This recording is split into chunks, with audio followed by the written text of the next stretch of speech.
करने जा रहे हैं past papers of John Keats, और ये हैं 2012 से लेके 2019 सप्ली तक के हैं। ठीक है, अब हम ज़रा उल्टा शुरू करते हैं ताकि पहले हम जो रीसेंट जो हमारे पेपर्स आए हैं पहले हम उनको डिस्कस कर लेते हैं और उसके बाद जो है फिर हम अब वाले करते हैं। 2019 सप्ली का पेपर है comment on role of nature in odes by Keats. Role of nature आपने बताना है इन ऑड्स बाय कीट कि क्या रोल ऑफ नेचर था कीट्स की ऑड में। बताइए जनाब, ये 2018 एनुअल में भी आया हुआ है, the role of nature any. और टू ऑटम के बारे में लिखेंगे है मैम, उसके अंदर नेचर के बारे में बताया गया है। ठीक है, इस मेनली फोकस उस पे करेंगे। इसके अलावा नाइटिंगेल में भी नेचर का जिक्र आता है, तो हम शायद कंट्रास्ट एंड कंपेयर करेंगे और टू नाइटिंगेल और ऑटम का। और तो नाइटिंगेल और तो ग्रेशियन। सही, और एनीवन एल्स? अस्सलाम वालेकुम मैम। वालेकुम अस्सलाम। मैम इसमें उन्होंने नेचर के बारे में पूछा तो हम रोमांटिसिज्म लिखेंगे क्योंकि रोमांटिसिज्म तो नेचर लवर ही है ना। ठीक है, और बताएंगे कि कीट्स जो है वो सारे रोमांटिक्स में जो है वो सबसे ऊपर है, फोर फ्रंट आता है। और वो कैसे नेचर को एज ए नेचर यूज करता है और उसमें ब्यूटी तलाश करता है, कोई मॉरलिज्म कोई सुपर नेचुरल थिंग्स नहीं वो उसमें ढूंढता। शाबाश। और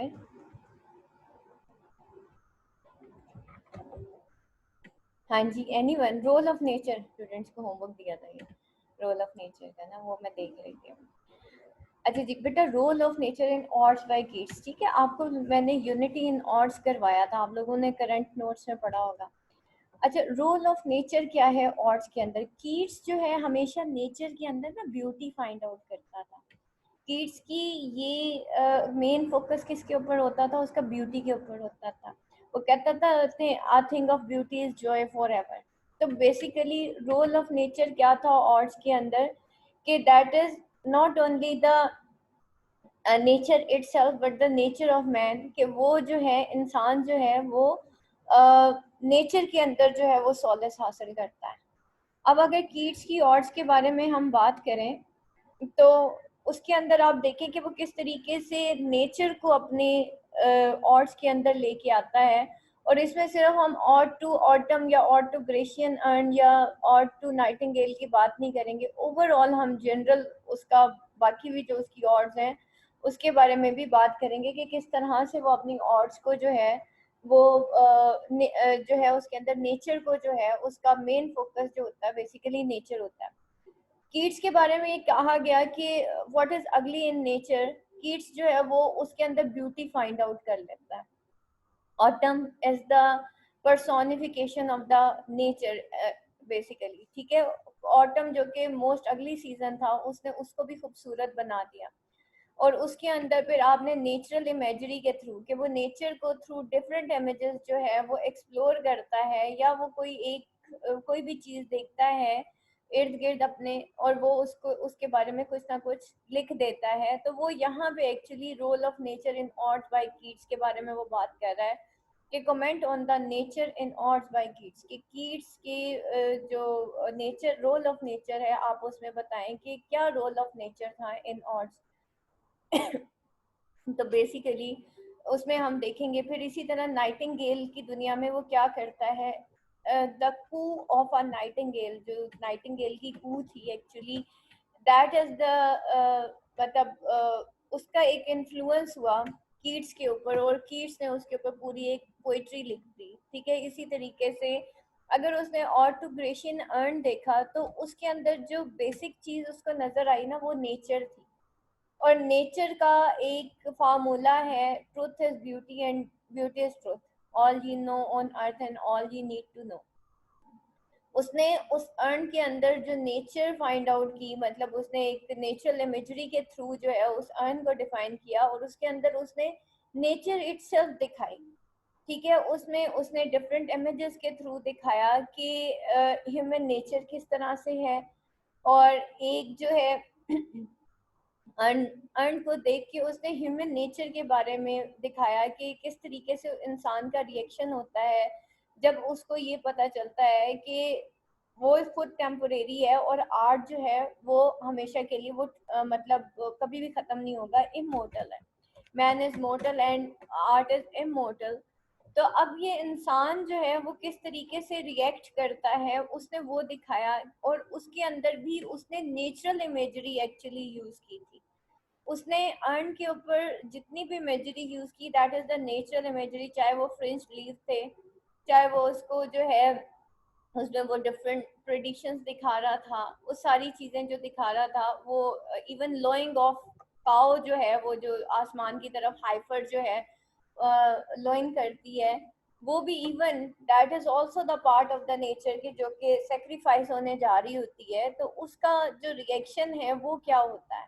और इसी तरीके से इंसान जो है वो किस तरह से डिफरेंट जो for example that is the part of a nature कि एक इंसान जब वो हमेशा जवान रहना चाहता है, ठीक है, वो हमेशा कोशिश करता है कि वो कभी पेल ना हो, but it is only the art कि वो पेल नहीं होता, लेकिन इंसान जो है वो पेल हो जाता है। तो it is the part of the nature कि man is the transient one, ठीक है, and art is immortal, man is mortal whereas art is the immortal one.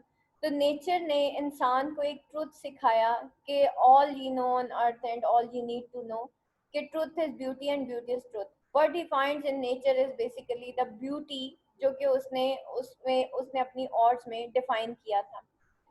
फिर यहाँ पे वो कहता है how does ode to nightingale delineate the journey of speaker's desire, कि किस तरीके से ऑट टू नाइटिंगेल जो है वो जर्नी ऑफ स्पीकर्स डिजायर जो है उसको शो करती है। अब कल मैंने आप लोगों को एक डिजायर एंड फुलफिलमेंट के बारे में बताया था, ठीक है, अब उसी थीम को लेके जरा यहाँ पे बताएं कि किस तरीके से ऑटो नाइटिंगेल जो है वो डिलाइनेट करती है the journey of speaker desires, कि जर्नी ऑफ स्पीकर डिजायर क्या थी, स्पीकर की डिजायर, और किस तरीके से ऑटो नाइटिंगेल डिलाइनेट करती है towards the journey of speaker desire, क्या डिजायर थी स्पीकर की। और तो नाइटिंगेल के अंदर जो स्पीकर है वो नाइटिंगेल के वर्ल्ड में रहना चाहता है, ये उसकी सबसे बड़ी डिजायर थी। बेसिकली एस्केपिज्म का कॉन्सेप्ट आएगा इसमें। अच्छा, और टू एनीवन एल्स क्या थी डिजायर की इसकी, बेटा? मैम वो ऑटो नाइटिंगेल में ना वो अपने रियल वर्ल्ड की पेन्स और फेवर और फैक्ट की वजह से वो डिजायर करता है हैप्पीनेस की और जॉय की। तो उस डिजायर को फुलफिल करने के लिए वो पोइट्री के जरिए वो चला जाता है। पहले वो सोचता है कि मैं नमनेस फील करता है, और या वो क्या कहता है अल्कोहल के जरिए कुछ अपने आप को फेड अवे करने की कोशिश करता है। फिर वो कहता है कि मैं चेरी और बैचलर्स चेरी और के उसके पार्ट्स के जरिए मैं नहीं अपनी फिल्मेंट करूंगा, बल्कि मैं जो पोइट्री है पोजी उसके थ्रू अपनी डिजायर की फुलफिलमेंट करूंगा। और वो जो है फ्लाई अवे कर जाता है नाइटिंगेल के साथ उसकी दुनिया में, और फिर वहां पे उसको इसकी इंस्पिरेशनल मिलती है, जॉय मिलती है और हैप्पीनेस उसको मिलती है। उसको असल में उसकी बेसिक जो थी ना उसकी कोशिश ये थी कि जैसे हमने कल वाला क्वेश्चन किया ना कि कीट्स एक एस्केपिस्ट था, वो एक्चुअली अपनी दुनिया से उसकी डिजायर ये थी कि वो इस फीवर फ्रेट की दुनिया से भागना चाहता था, ठीक है। अब उसका दो तरीके से वो भाग सकता था, या तो वो through the wings of poetry भाग सकता था, फिर वो देखिए ना वो कितनी सारी चीजें उसमें जो ऑटो नाइटिंगेल है उसमें कितनी सारी चीजें हैं जिसको वो डिस्कस करता है, जिसमें वो कहता है कि कभी वो कहता है कि भाई मैं ओपियम जो है वो शायद उसकी ड्राउजीनेस से मैं अपने फीवर एंड फ्रिट्स को भूल जाऊं, शायद मैं वो जो कौन सा गॉड होता है उसके शैरियोट पे जो है शायद मैं उसके पार्ट जो है यानी कि वो जो बेक्सस का जो कि शैरियोटेड होता है अपने पार्ट्स पे यानी कि अपने लेपर्ड्स पे जो शैरियोटेड होता है, वो कहता है शायद मैं उसके थ्रू जो है शायद अपनी दुनिया से भाग सकता हूँ। फाइनली उसको या तो इंसान जो है अपने फीवर एंड फ्रेड से उस वक्त भाग सकता है जब उसकी डेथ होती है, या फिर on the wings of poetry.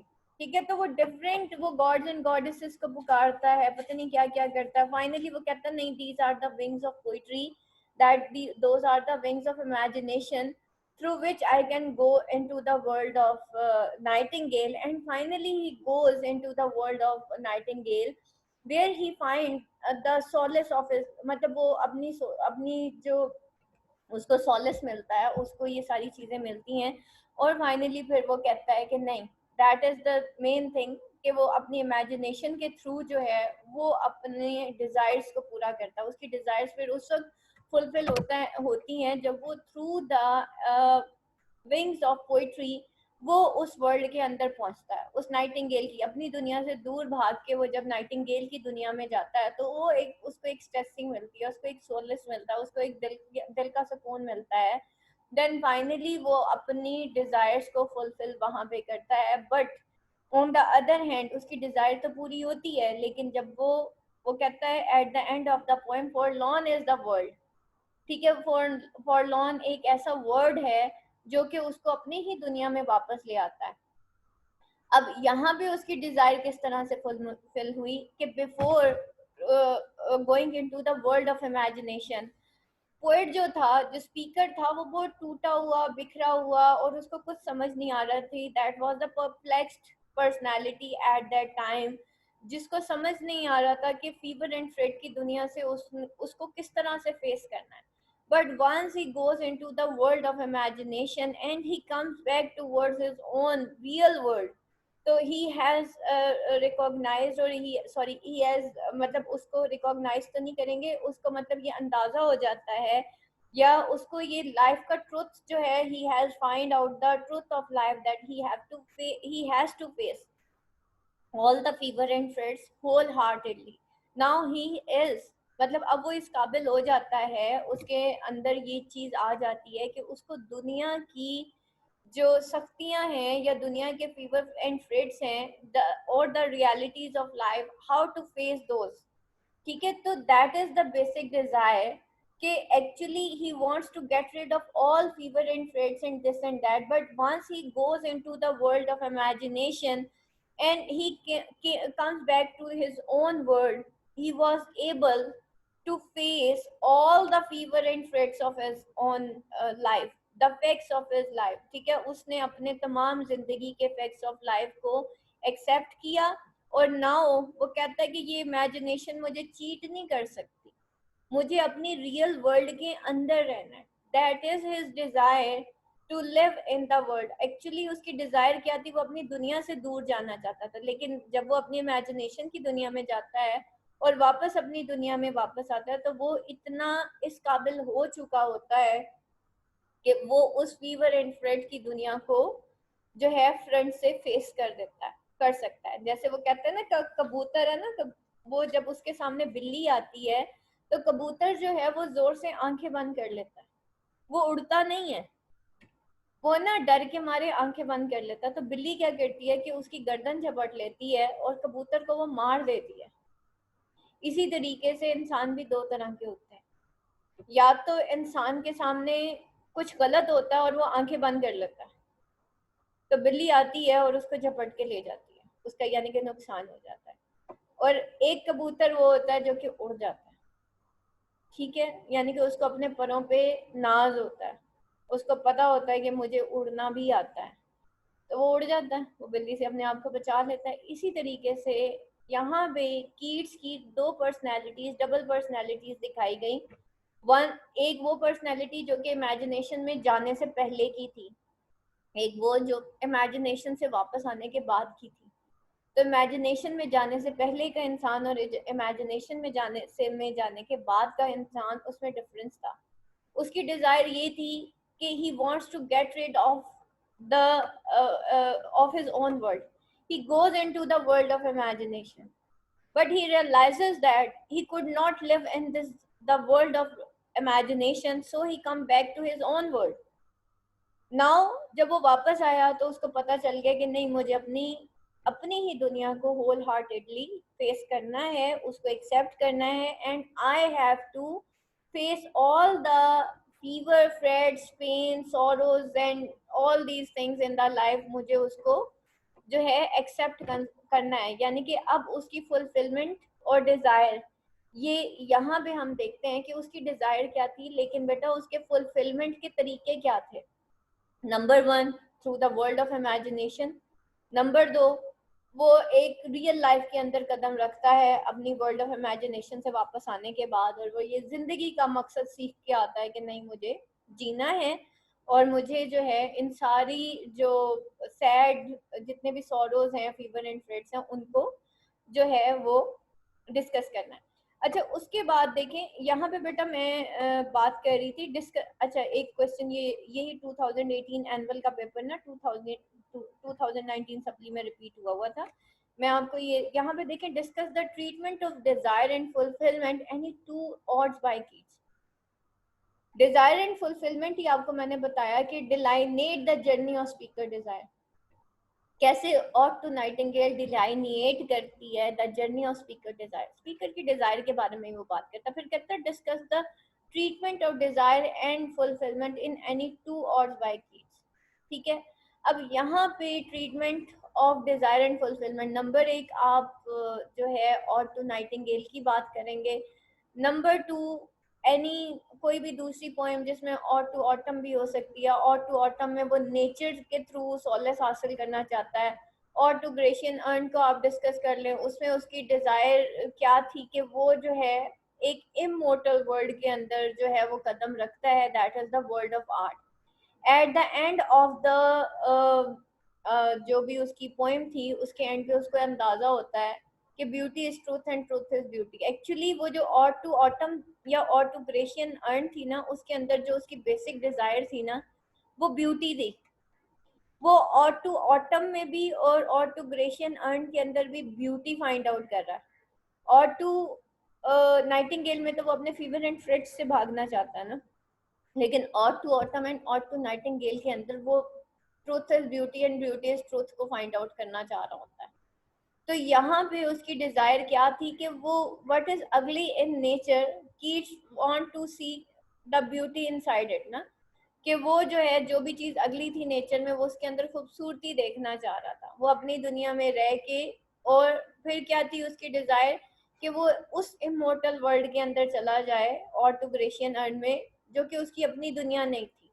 तो वो एक्सप्लोर करता है उसके अंदर वर्ल्ड ऑफ आर्ट को, और फाइनली उसको पता चलता है कि beauty is truth and truth is beauty. दूसरी चीज, उसके अंदर बहुत सारे कंपेयर एंड कंट्रास्ट थे, जिसमें मैन की वर्ल्ड और एक आर्ट फॉर्म में जो वर्ल्ड थी, वो यानी कि एक अर्न की जो दुनिया थी और एक इंसान की दुनिया, दोनों में डिफरेंस था। There are many many compare and contrast, mortal and immortal, in human life versus the art life. ठीक है, इसी तरीके से ट्रांजिएंस एंड परमानेंस, ये सारी चीजें जो थी उसके अंदर उसने दिखाई कि किस तरीके से उसने उसने उसको एक्सप्लोर किया, और एंड में उसकी फुलफिलमेंट किस तरह से हुई। जब वो आर्ट की दुनिया में जाता है तो उसकी फुलफिलमेंट इस तरह से होती है एक्चुअली, जब वो स्टार्ट में उससे बात करता है तो वो उसको कभी पेस्टोरल, कभी सिल्वियन, कभी कुछ कहता है उसको, कभी कुछ,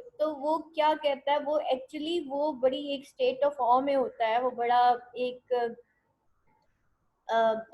मतलब एक जिसे कहना चाहिए हैरानी की स्टेट में होता है, और उसको समझ नहीं आ रही होती। But once he goes into the world of art, तो उसकी उस डिजायर, जो उसके जहन में कुछ क्वेश्चंस थे, वो सब सॉल्व हो जाते हैं एट दैट पॉइंट, जब वो कहता है कि beauty is truth, truth is beauty. ठीक है, all ye know on earth on all he need to know. अगर ode to Grecian urn and ode to autumn को हम आपस में कंपेयर एंड कंट्रास्ट करें, तो एक्चुअली उन दोनों ऑर्ड्स के अंदर उसने ब्यूटी को एक्सप्लोर किया हुआ। दोनों के अंदर आप जरा गौर करें, वो ब्यूटी एक्सप्लोर करता है। ठीक है, तो इस वजह से फिर वो एट द एंड वो ये कहता है। इसी तरीके से और टू ऑटम के अंदर भी आप देखें ना, वो कहता है ah where are the songs of spring, ah where are they. ठीक है, कि अब वो सॉन्ग्स ऑफ स्प्रिंग कहाँ है। You have your music, you have दाइन म्यूजिक टू, तो think not of them, you have your own music. वो कहता ना कि you have thy music too, वो ऑटम को कहता है अब तुम्हें उस म्यूजिक की जरूरत नहीं है जो कि स्प्रिंग, तुम्हें उस म्यूजिक जो स्प्रिंग के म्यूजिक है उसके बारे में सोचने की जरूरत नहीं है, तुम खुद भी बहुत खूबसूरत एक सीजन हो और तुम्हारी अपनी ब्यूटी इन इट सेल्फ है, so you have not to think about that. तो यहाँ पे क्या थी उसकी डिजायर, क्या थी, ही वांट्स टू मतलब seek the world of beauty, ठीक है, वो उस ब्यूटी, वर्ल्ड ऑफ ब्यूटी के अंदर जो है, या ट्रुथ ऑफ ब्यूटी जो है उसको फाइंड आउट करना चाहता था। And finally he realize that all the things of beauty, या जितनी भी चीजें हमें नेचर के अंदर नजर आ रही हैं वो इन इटसेल्फ ब्यूटी है, ठीक है, वो इन इटसेल्फ हर चीज जो है ब्यूटी है। जैसे मैं कहती हूँ ना, अल्लाह ताला ने कोई भी चीज जो है वो निकम्मी नहीं बनाई, कोई भी चीज बुरी नहीं बनाई, जो बुरा भी होता है वो कहीं ना कहीं अच्छा जरूर होता है। तो अल्लाह ताला ने इंसान के लिए कुछ भी गलत नहीं बनाया हुआ, हर चीज बहुत अच्छी है। जो हमारे साथ बुरा भी हो रहा होता है ना, you will come to know one day कि वो जो मेरे साथ बुरा हो रहा था वो मेरे अच्छे के लिए अल्लाह ने किया था मेरे साथ, लेकिन उस वक्त हमें बुरा लग रहा होता है जब हमारे साथ बुरा हो रहा होता है कि ये मेरे साथ क्यों। इसी तरह अल्लाह ताला ने नेचर में बहुत सारी चीज़ें रखी हुई हैं, लेकिन एक्चुअली ये इंसान की आंख होती है जो कि उस ब्यूटी को फाइंड आउट करती है, उस ट्रूथ ऑफ लाइफ को फाइंड आउट करती है, उसकी ब्यूटी को वो सीख करती है। तो ये आपने यहाँ पे डिज़ायर एंड फुलफिलमेंट के बारे में बताना है कि इंसान की डिज़ायर क्या है, कि वो एक वर्ल्ड ऑफ ब्यूटी के अंदर रहना चाहता है, वो एक वर्ल्ड ऑफ सॉलेस के अंदर रहना चाहता है। उसकी फुलफिलमेंट तब होती है जब वो उस ट्रुथ को जान जाता है। हम रहना चाहते हैं, ये हमारी डिजायर है। फुलफिलमेंट कब होगी? फुलफिलमेंट उस वक्त होगी जब हमें रियलाइज हो जाता है कि वाकई जो है, जो नेचर है वो ब्यूटीफुल है, और beauty is truth and truth is beauty, यानी कि everything in nature is beautiful, ठीक है, कोई भी चीज दुनिया में ऐसे नहीं। हमारी डिजायर क्या है? We want the solace. देखिए बेटा, मैं एक दिन बैठी सोच रही थी कि हम इतनी डिग्रीज क्यों लेते हैं, हम पैसे के पीछे क्यों भागते हैं।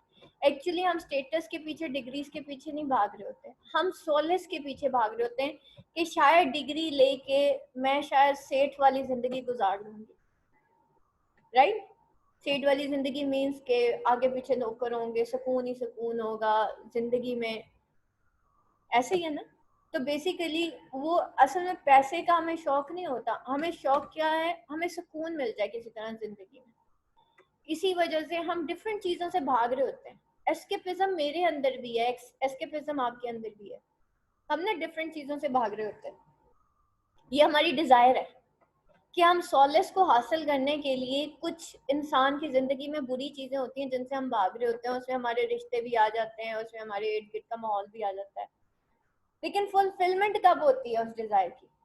जब हमें truth and reality of life जो है ना वो पता चल जाता है। तो कीट्स को ट्रूथ और रियलिटी ये पता चला कि वर्ल्ड ऑफ इमेजिनेशन में रह के भी उसको शायद सॉलेस नहीं मिलेगा, लेकिन वर्ल्ड ऑफ इमेजिनेशन में उसको सॉलेस जरूर मिलता, but he has to come back to face the realities of the world. Once he has accepted the realities of the world, तो वो इस काबिल हो जाता, वो he is capable to face the realities of life, ठीक है। तो ये सारी चीजें हैं जो डिजायर और फुलफिलमेंट है। डिजायर क्या है इंसान की, कि वो सॉलेस चाहता है। कभी वो आर्ट को देखता है, तो हम पेंटिंग्स क्यों बनाते हैं, हम पेंटिंग्स देखते क्यों हैं? The reason we want the solace of the heart, solace of the mind. Allah ताला ने कुरान में बता दिया, अला बिज़िक्रिल्लाहि तत्मइन्नुल कुलूब, बेशक दिलों का सुकून अल्लाह के जिक्र में है। यानी कि अल्लाह ताला ने अला कह दिया कि इंसान को खबरदार कर दिया, तो तुम्हें मिलना ही नहीं है सुकून भाई। तुम कुछ भी कर लो, तुम बड़ी से बड़ी डिग्री ले लो, तुम्हें अल्लाह के जिक्र के बगैर सुकून नहीं मिलना, ठीक है। और हम उसको छोड़ के पता नहीं किस किस चीज़ के पीछे भागते हैं, किस किस चीज़ के पीछे नहीं भागते, लेकिन सिर्फ एक अल्लाह के जिक्र के पीछे नहीं भागते। इस वजह से ज़िंदगी में सुकून नहीं मिलता। और एक दफ़ा बेटा वो वाला इल्म आपका फुलफिल हो गया ना, then you will come to know कि अल्लाह आपको दुनिया से बेनियाज कर देगा। और जिस दिन बेनियाजी मिल गई ना, उस दिन आपको ज़िंदगी में सुकून आना है। बगैर बेनियाजी के बेटा सुकून नहीं मिलता। और बेनियाज इंसान उस वक्त होता है जब इंसान पीपल कॉन्शियस होना छोड़ देता है कि लोग क्या कहेंगे। दुआ मांगा करें अल्लाह ताला से कि या अल्लाह मुझे बेनियाज कर।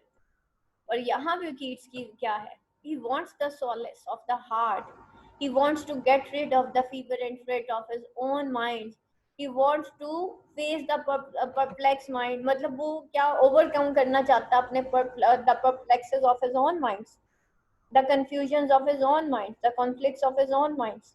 ठीक है, that's why he want to seek the solace in the beauty of the art and so on. And finally the fulfillment कब होती है, जब वो वर्ल्ड ऑफ आर्ट के अंदर जाता है और फिर फाइनली उसको एक सॉलेस फाइंड आउट होता है जब वो ट्रुथ ऑफ लाइफ को फाइंड आउट करता है। And he come to know कि beauty is truth, truth beauty. ठीक है, अच्छा जी, उसके बाद है comment on the role of nature in arts by Keats. आपके ना करंट नोट्स में आइएगा, जरा किताब खोलिए, आपको मैं अभी मार्क करा देती हूँ। यहाँ पे देखें पेज नंबर 115 है, unity in odes of Keats. ठीक है, role of nature in odes of nature in the odes by Keats आ गया ना। यहाँ पे आप देखें unity in odes by Keats, यहाँ पे देखें सबसे नीचे पहले तो बेटा उसने सारा वो बताया, the great of odes of Keats are the finest expression of his genius. आपकी सारी इन क्वेश्चंस के आंसर आपके करंट नोट्स में और जो नोट्स मैंने आपको पढ़ाए हैं ना बेटा उसके अंदर लिखे हैं, सिर्फ क्या थोड़ा सा फाइंड आउट करें। अच्छा जी, उसके बाद वो कहता है कि ये थर्ड लाइन में देखें, narrative poetry but when it comes to sobriety of thought, profundity of feeling and technical excellence, his odds eclipses early achievement। ठीक है, ये तो सारा आ गया जनाब उसकी ऑड्स के बारे में। फिर आपका क्वेश्चन क्या है, role of nature in odes. अच्छा ये यहाँ पे देखें, the ode was Greek form of poetry, sorry second paragraph में देखें, the most remarkable quality of the great odds of Keats is their unity in mood and tone। अब यहाँ पे unity in mood and tone है ना, आप इसको बताएं कि he has expressed the role of nature in his odds by creating the unity in mood and tone, in structure and expression, in richness of sensuous imagery and in amazing blend of objectivity and subjectivity। अब क्या करना है, आपने इसी question को mould करना है in the role of nature में। उसके बाद थर्ड पैराग्राफ में देखिएगा, the ode was Greek form of poetry, originally it was objective as it address to the abstraction, but Keats' main focus was the role of nature in odds by odds ना, तो वो आप in the hands of English poet odd became subjective, but Keats ने क्या किया, उसका overall function किस तरफ डाइवर्ट कर दिया, he wants to show the nature in। तो ये जो नेचर इन odds है ना बेटा, that is a key word, तो आपने इसी के गिर्द तमाम पैराग्राफ्स को घुमा देना।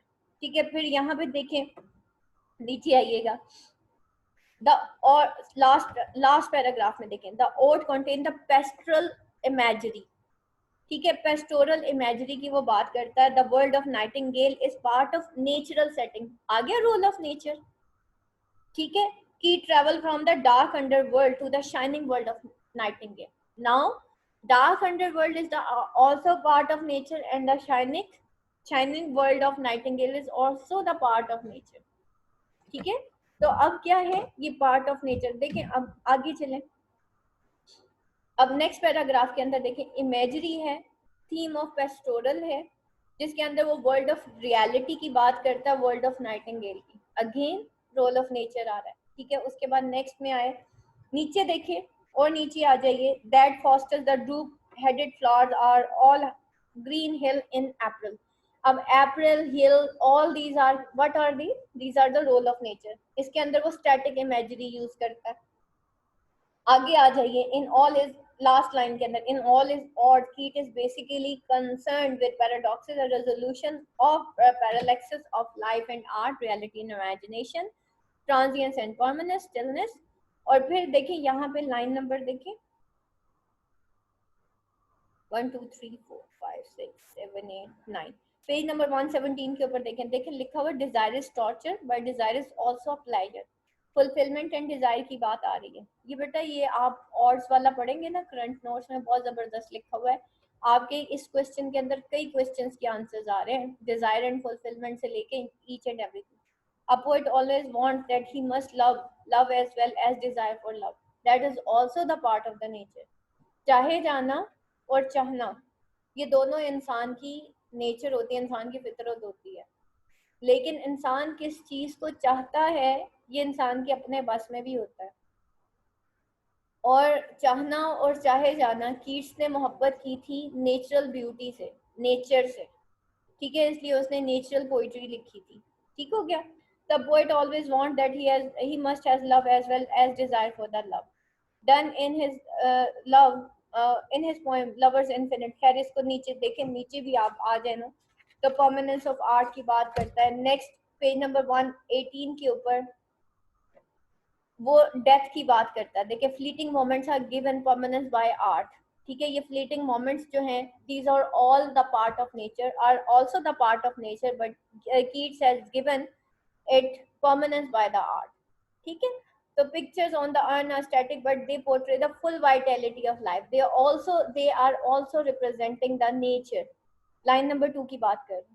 This is also a paradox which shows life and death or death and life. Life and death is the part of the nature.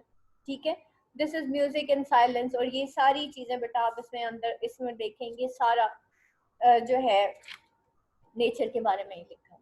ठीक है, तो इस तरीके से आपने डिफरेंट क्वेश्चंस के इसी तरीके से आंसर्स बनाने हैं। उसके बाद है 2017 एनुअल है, how does the imaginary in Hyperion book one support this theme. Hyperion इंशाल्लाह हम नेक्स्ट वीक में इसके क्वेश्चन आंसर्स कर लेंगे। उसके बाद है how does keys Dzire and fulfilment answer with reference of his any two odds, ये मैंने अभी आपको करा दिया है। फिर है comment on structure of Hyperion book one, comment on balance and symmetry in ode on a Grecian urn। Grecian earn में बैलेंस एंड सिमेट्री क्या है? ठीक है, what is the balance, compare and contrast. उसके अंदर क्या है, उसने आर्ट एंड रियल लाइफ को कंपेयर एंड कंट्रास्ट किया। उसने कहा लाइफ जो है वो टेम्पोरेरी है जबकि आर्ट जो है वो परमानेंट है। ठीक है, तो उसके अंदर क्या क्या चीजें हैं जो उसको सिमेट्री पैदा करती हैं in ode on a Grecian urn, और बैलेंस पैदा करती है, वो एक्चुअली इसके पैराडॉक्सेस हैं। ठीक है, वो जो डिफरेंट ह्यूमन लाइफ को और आइडियल एंड एक्चुअल को कंपेयर एंड कंट्रास्ट करता है, ब्यूटी एंड ट्रूथ को, डिजायर एंड फुलफिलमेंट को, silence and beauty, stillness and motion, transience and permanence, reality and imagination, parallaxes of life and art. ठीक है, ये सारी चीजें जो है ये आपके यहाँ पेज नंबर 117 के ऊपर लिखे हुए हैं, ये सारे कंपेयर एंड कंट्रास्ट। ठीक है, ये आप देख लीजिएगा। तो ये सारी चीजें क्या हैं, वो odd on a Grecian earn को बैलेंस देती है। बैलेंस के लिए हमेशा जो होता है ना, ये जो पोइट होता है वो हमेशा कंपेयर एंड कंट्रास्ट को जरूर यूज करता है। उसके बाद है discuss the thematic and stylistic concern in rejection and odd. Rejection and odd जो है ये बेसिकली कीट्स की पोएम नहीं है, ये कॉलरिज की पोएम है। How far may Ode to Autumn be read as recognition of harmony in world? Ode to Autumn किस तरह से recognition of harmony है in natural world? कि what is ugly in nature is the most beautiful according to Keats। वो कैसे harmony पैदा करता है? हार्मनी तब होती है जब हम बुरे और अच्छे के दरमियान जो है वो एक हार्मोनाइज्ड सिचुएशन क्रिएट कर सकते हैं। कीट्स जो है वो ऑटम, जिसको तमाम पोइट्स ने बुरा कहा था, सैड कहा था, अगली कहा था, जिस सीजन्स को, कीट्स ने उसी सीजन को जो है ब्यूटीफुल करार दे दिया। कभी वो उसको पर्सोनिफाई करता है, कभी वो कहता है कि भाई ये कॉन्स्पिरेशन करती है सन के साथ, और ये सीजन जो है कॉन्स्पिरेशन करता है सन के साथ, क्योंकि इसके बाद जो है बहुत सारे फ्रूट्स वगैरह जो है उनमें जूस आ जाएगा, क्रश होंगे और ये फसलें उगेंगी और ये सारा कुछ, तो वो ये सारी चीजें बयान करता है। फिर वो एट द एंड किस तरह से हार्मनी क्रिएट करता है, वो कहता है ah where are the songs of spring, ah where are they, think not of them, you have दाइन म्यूजिक टू। ठीक है, जब वो ये बात कर देता है तो यहीं पे एक्चुअली वो हार्मनी क्रिएट करता है इन द नेचुरल वर्ल्ड, कि दुनिया में कोई भी चीज जो है वो बुरी नहीं है। तो कीट्स जो है what is ugly in nature, वो उसके अंदर ब्यूटी क्रिएट कर देता है, इस तरीके से वो उसके अंदर हार्मनी भी क्रिएट करता है। उसके बाद यहाँ पे देखें 2013 supply, how far does the imagery in ode to nightingale compliments इस थीमेटिक कंसर्न। किस तरीके से imagery, imagery basically images of the poem होते हैं। इमेजरी के थ्रू, इमेजेस के थ्रू जो है किस तरीके से जो पोइट है वो कॉम्प्लीमेंट करता है उसके थीमेटिक कंसर्न। उसके थीमेटिक थीम क्या थी बेसिकली? थीम उसमें बहुत सारी थीम्स थी। वैसे तो एक इंसान की लाइफ और एक आर्ट की लाइफ को कंपेयर एंड कंट्रास्ट किया गया था। एक वर्ल्ड ऑफ इमेजिनेशन और रियल लाइफ को उसने compare and contrast, there are many compare and contrast in this point. ठीक है, उसके अंदर जो था कि किस तरीके से फीवर एंड फ्रेड की दुनिया को कंपेयर किया जाता है एक हैप्पी वर्ल्ड ऑफ नाइटिंगेल, और दूसरी तरफ वो दिखाता है कि वो कहता है कि भाई मैं जो हूँ तुम्हारी दुनिया में भी खुश हूँ, बेशक मैं जो हूँ मुझे मेरी दुनिया में बड़े दुख हैं, लेकिन तुम्हें खुश देख के मुझे बड़ी खुशी होती है। कीट्स कहता है किससे? नाइटिंगेल से जाके कहता है। तो इमेजरी इन और टू नाइटिंगेल क्या थी? इमेजरी उसमें डिफरेंट इमेजेस थे, जिसमें उसमें गॉड्स एंड गॉडेसेस की बात करते हैं, बेकस के शेरियोट की बात करता है, और नाइटिंगेल की वर्ड की बात करता है। उसमें डिफरेंट उसने नेचुरल इमेजरी यूज की हुई थी, स्टैटिक इमेजरी यूज की हुई थी, विजुअल इमेजरी थी, और ऐसी इमेजरी थी जो कि हम फील कर सकते हैं। उसके अंदर सेंशुअसनेस बहुत ज़्यादा थी उस पूरी पोएम के अंदर। तो डिफरेंट इमेजरी के थ्रू उसने किस तरह से उसके थीमेटिक कंसर्न्स को एक्सप्लोर किया ये हमने बताना है। उसके बाद 2013 एनुअल है कीट्स और reflect is contrarian vision. Contrarian vision कहते हैं टू साइडेड विजन को, two opposite vision, same like William Blake. William Blake का कॉन्ट्रेरियनेस क्या थी? Songs of innocence and experience. Where as जो हमारा कीट्स है उसका उसकी कॉन्ट्रेरीनेस, उसका कॉन्ट्रेरी विजन बहुत ब्रॉड था। ठीक है, वो आर्ट एंड लाइफ को, रियल लाइफ को, world of imagination and reality को, ट्रांजिएंस एंड परमानेंस को, there are many contrary visions जो कि उसने, ये जो ड्रामेटिक क्वालिटीज हमने की थी ना कीट्स की, कल आपको क्वेश्चन पढ़ाया था उसमें डिफरेंट कॉन्ट्रास्ट आपको बताए थे। तो बेटा जब भी कॉन्ट्रेरी विजन की बात आएगी ना, इट मीन्स कि you have two point out all the compare and contrast. और मैं कल आपको अंडरलाइन करवा रही थी कि बेटा ये कंपेयर एंड कंट्रास्ट, ये कीट्स की dramatic quality, that is very important. यहाँ पे वो कहता है the poem shows the poet try to resolve the conflict between happiness and melancholy. अब देखिए ये दो कॉन्ट्रेरी स्टेट्स आ गई ना, flux and status, art and life, life and death with brilliant and artistic form. ठीक है, वो किस तरीके से ये डिफरेंट फ्लक्स ऑफ लाइफ जो है उनको आपस में इन विजन्स को लेके वो चलता है। आपने उसकी डिफरेंट ऑर्ड्स के थ्रू बताना है। अब आपको अभी यूनिटी ऑफ ऑर्ड्स पढ़ाया था, उसके अंदर सारी ऑर्ड्स के बारे में छोटे छोटे रेफरेंसेस है। बेटा वो जो यूनिटी ऑफ ऑर्ड्स वाला क्वेश्चन है जो आपके करंट नोट्स के अंदर लिखा हुआ है ना, उसको गौर से पढ़िएगा। और दूसरा जो कल आपको ड्रामेटिक क्वालिटी वाला मैंने क्वेश्चन करवाया था ना, उसको भी आपने गौर से पढ़ना है क्योंकि दैट इज वेरी इंपॉर्टेंट। उसके बाद again the dramatic spirit express itself in odes by Keats. Dramatic spirit मैंने आपको पहले भी बताया था, दो कॉन्ट्रेरी स्टेट्स के बारे में हमेशा होता है। ठीक है, ड्रामेटिक स्पिरिट हमेशा एकदम से ऑपोजिट हो जाना, अचानक से क्लाइमैक्स आ जाना, अचानक से ऑपोजिट हो जाना। तो मैंने कल आप लोगों को ऑटो नाइटिंगेल की भी एग्जांपल दी थी कि उसकी ड्रामेटिक स्पिरिट ये है कि पहले वो अपनी फीवर एंड फ्रेड की दुनिया में होता है, वर्ल्ड ऑफ इमेजिनेशन के थ्रू वो नाइटिंगेल की दुनिया में जाता है, लेकिन वहां से वो क्या सीखता है? फॉरलॉर्न इज द वर्ड, जिसकी वजह से वो वापस आता है और फिर वो ये फाइंड आउट करता है कि नहीं, मुझे अपनी रियलिटी को फेस करना है। That is the dramatic quality. ठीक है, इसी तरीके से हम और